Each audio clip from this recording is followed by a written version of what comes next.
Ashama daawwattoota akkasumas kabajamtoota jaalatamtoota maatii birqee yuutuubii nageenya waaqayyoo bakka jirtutti isiniif haa baay'atu obboleewwan koo akkam jirtu nagaa keessanii ani egaa obboleettiin teessan baay'ee tokko nagaadha. Akkasuma immoo yuutuubii koo laayik sheer sabskiraayib gochuudhaan jajjabeessuun dagatina. Guyyaa har'aa akkasuma biyya keessatti sa'aatiin kun maaltu oomishamaa akka jiru wanta tokko tokko isinitti agarsiisa jechuudha. Amma kanan isinitti agarsiisaa jiru kun qamadiidha. Qamadiin amma yeroo kanatti haala kanarra jira kana fakkaata jechuudha. Akkasumas qamadii bichaa osoo hin taane wantoota adda addaati kan oomishamaa jiru. Hundumaayyuu wajjin ilaalla jechuudha.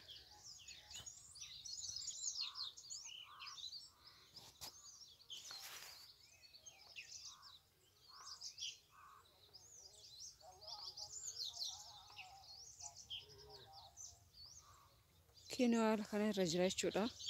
Bakka akka walii galaatti Oromiyaan magariisa irratti jechuudha. Bakka bakki hunduu magariisa. Natti tola, baay'ee namatti tola.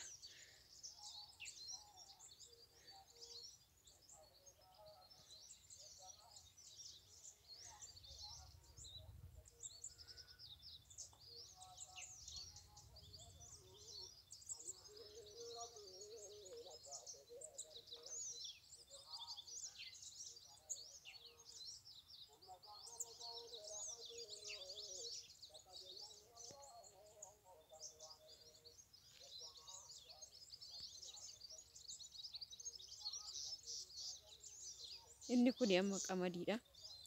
Yeroo lafa yaa'u kanatti jira jechuudha. Booda immoo hin beeksisa inni yeroo guddatu jechuudha.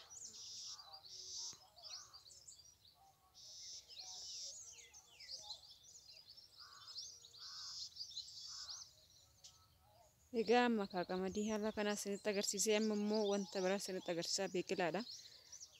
Anuma faana ta'a turtiin keessan wajjin haa ta'u isiniin jedha.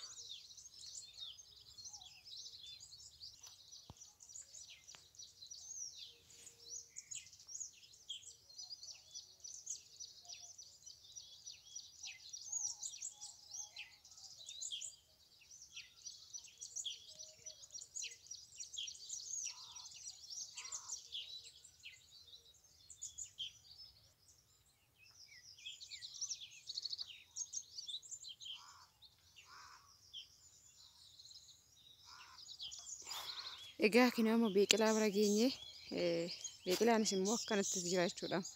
Abaaboo naqateera.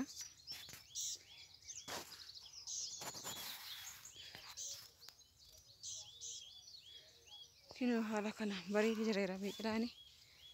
Abaaboos naqee jira.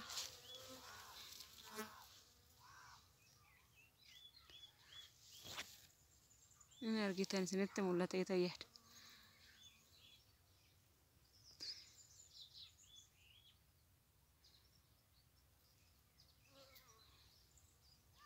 Kinoo amma naqachaa jira jechuudha. Buusuuf ta'a jechuudha fireesa. Akkuma argitan kana.